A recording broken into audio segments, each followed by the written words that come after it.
Da! Astăzi ne aflăm la ferma lui Ionuț. Aici avem baloni.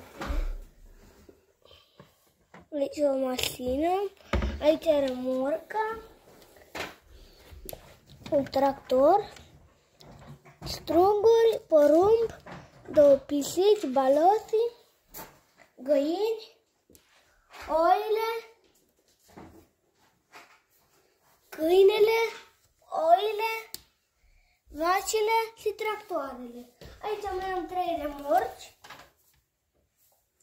și că asta e ferma noastră.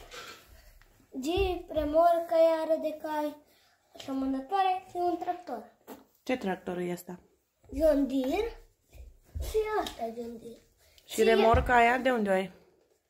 Asta mi-a cumpărat mami. Asta e de John Deere, Ieși un pic cu mașina aia de la balot, să vedem ce ai acolo.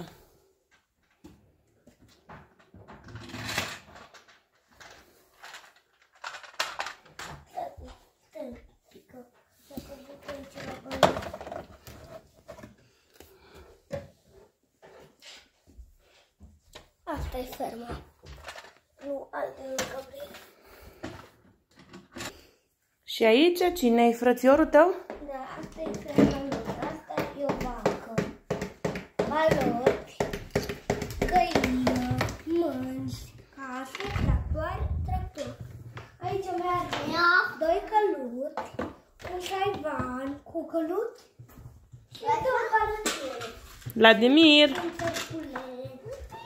Fie ferma Aldia, faceți cu mânuța.